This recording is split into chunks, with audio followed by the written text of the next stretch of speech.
Good morning, everyone. Happy Saturday. Today it is Mindfulness Day, April 25th, 2026. The time is around 6:40 a.m. Welcome, everyone, to our morning reflection, like always, guys. A little bit of an update about my hypnagogic, guys. Well, I feel like, guys, it is no longer a simple, hypnagogia. Well, it's probably because I'm being more aware of my internal body, of my internal self. I'm noticing my body more when I'm asleep. So that's why I probably notice myself kind of drifting off, and then I suddenly wake up. So last night, guys, well, as always, I heard those humming sounds in my mind again, guys, but my body reacted less because now I already have a new. I already have like a powerful technique that I use to let go of my thoughts, to let those thoughts pass. Take a big breath in, and then when a thought comes by, just take a deep breath. Just take a big breath in, because it kind of adds a little bit of space between you and your thoughts, because of the oxygen in the air in your lungs. So that really helps, guys, a lot. But I don't want to do it excessively too. Yeah, guys. So today is my mindfulness anniversary. And that means, you know what, guys, I might possibly listen to the audiobook today, guys, if I have energy. Because, as always, I was up since like 4 in the morning. Well, this time, guys, it was different because I didn't, it took me like almost an hour to go to sleep, to fall asleep last night, guys. My heart was like racing, and I was kind of, I don't know, in alert mode. And, my brain, as always, was watching for any hypnagogic hallucinations. And it did happen, guys. My heart raced as usual, but I was trying to use that skill that I was doing yesterday, guys. First of all, guys, yesterday, when I was relaxing before going to bed, I did the 478 technique. I may have showed you guys yesterday. Inhale for 4, hold for 7, and then exhale for 8. And that really helped, guys, kind of calm the anxiety a bit. But the anxiety still was present, but I was using the skill of like taking a breath in whenever a thought comes to your mind. Just let it pass. Yeah, anyways, guys, I'm still technically sleep deprived, guys, because I've been waking up like at 4 for like no specific reason, and often to use the restroom. Now, guys, what makes me feel better is when I check the time on my phone. Because if I don't check the time on my phone, guys, let's say I'm awake in the middle of the night, I might not. Hold on. Stop recording. Sorry, guys, I had to pause my recording because I was getting my lunch, because I was putting my lunchbox in my backpack, because today I'm going to Lighthouse as usual, like every Saturdays. Like every other Saturday, I'm going to Lighthouse today, and then after that, I'm going to my Aunt Dolly. So yeah, guys, the most, guys, if my brain ever tells me today that I didn't sleep good, there were still some good parts, guys, that I made through. My body reacted less to those humming sounds, because as soon as that frightening thought came, I simply just took that deep breath in. That kind of adds space between you and your thoughts. And before you know it, that thought is like gone already. Well, not like gone in the physical sense, but that thought is like, fades rapidly. I should say it fades rapidly.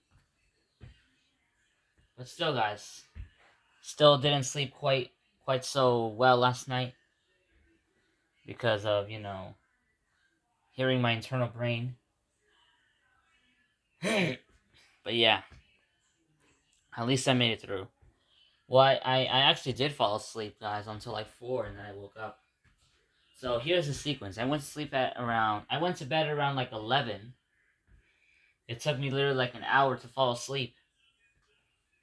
Well, I was like drifting in and out of consciousness, hearing those humming sounds, those fragments of dreams. I wasn't expecting it to happen that early in the night. And then, guys, I fell asleep. Guys, and then I woke up again at 4. I may have went into a deep sleep. I didn't even realize that I fell asleep, guys. I don't know why. And the bed, being in bed, guys, my muscles kind of felt stiff. My mind was like alert. Um, my muscles in my body felt stiff. The blanket my body almost felt too hot. It's that subtle feeling that kind of keeps you alert. But yeah, guys, eventually though, I started getting used to the sound, guys. I started like kind of letting go a bit, reminding myself that this is temporary. Like nothing really lasts forever in life.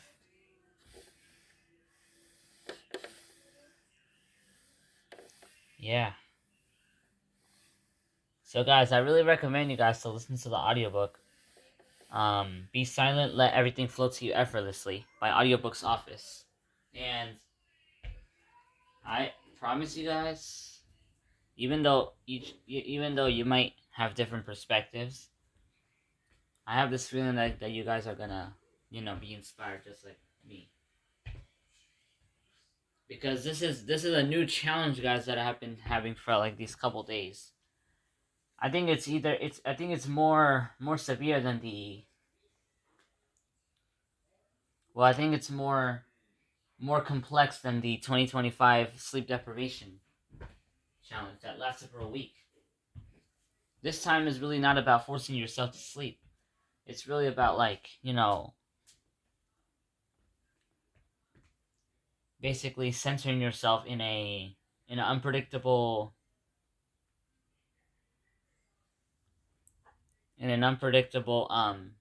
environment during sleep inside your body. Yeah. Of course, guys, my body reacted. My heart started racing, but it was it was less. My brain is already starting to get used to it already. This is probably known as the recovery phase. I'm slowly recovering, guys. Slowly making new mindfulness connections with these thoughts and stuff. Because they feel powerful than my control. Because sometimes during the day I would have those intrusive thoughts. And they would come like so, not violently, but so intrusively that it feels powerful than your control. And when you try to let it go, it kind of goes back to you, basically. Yeah, so it's very complex, guys. Now I'm making sure, guys, that my phone does not run out of storage. Because yesterday, guys, apparently, I was trying to upload a video from YouTube Create, and then it said low space. So then I had to delete a couple videos from my internal storage and my files, and that actually worked. That actually that actually provided some free space for me to upload my 43-minute video yesterday onto YouTube Create, and eventually onto YouTube, and eventually onto you guys. into the world. Yeah. So yesterday I I hope you guys had enjoyed the small celebration yesterday, the small mindfulness anniversary celebration. Um, yeah. Today it's really about reflecting on how I have been practicing mindfulness for the last 2 years. And yesterday was perfect timing, guys, when I was relaxing in bed. Because I already have my skills already that I need to, create a sense of peace within myself and mindfulness. And eventually, guys, teach others, which I'm currently doing, guys. I ever since last year I started like teaching people about mindfulness both indirectly and directly. Like I would tell people things like it's part of being human, or forgetting is part of being human, or you know honesty can hurt sometimes, but we got to be honest. Yeah, because well that's a more complex, that kind of relates to that's very complex, guys, advanced mindfulness. Because a lot of people without them even they're a lot of people hide their emotions because of several factors, because they don't maybe because they don't want something, they don't want something to go wrong if they show their emotions, or something completely different is going to happen. But sometimes, guys, honesty can hurt a lot. Pause button. And I'm going to be honest with you. Stop recording. Sorry, guys, I had to pause again because I went to put my water bottle in my book bag, and also needed help with tying my shoes, because I'm still in that process of learning how to tie my shoes. Most sighted people know how to do it like at age 5, but we're all different, guys. Anyways, guys, as I was saying earlier, guys, honesty can sometimes hurt, but it's good to be honest with people, guys, because it actually builds trust. Instead of like hiding your emotions and stuff, a lot of people are gonna say things like, "Oh, you don't talk to me whenever or whatever." Yeah, but it's really good to be honest, guys. Even though sometimes reality can hurt. And one example, guys, if let's say somebody does something bad that they weren't supposed to, without even people noticing, a person might ask the a person might ask the suspect, "What did you do?" And the person might say, "Nothing. I didn't do anything." But guess what? They're eventually gonna know from evidence. But if you tell the truth, guys, it can hurt. But at the same time, guys, you know, it kind of creates it can create like disappointment, but how to explain this? It can create like this. It can create like disappointment, but also, you know, but also trust because the person is being honest. Yeah, guys, that's why I always tell you guys I like to be honest all the time, guys. I don't like to hide my emotions. It might feel hard, guys, to be it.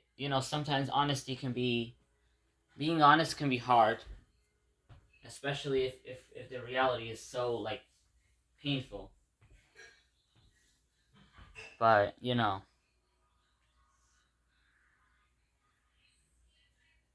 as I said, being honest is also important.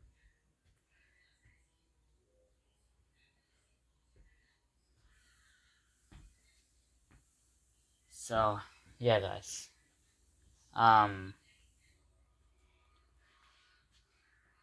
Well, everyone, guys, I am going to end my reflection right there. I hope everyone had found this video interesting, and if you guys did, I recommend you guys to subscribe, to like my video, and to, put a comment, and turning on the notifications to stay up to date with my latest videos.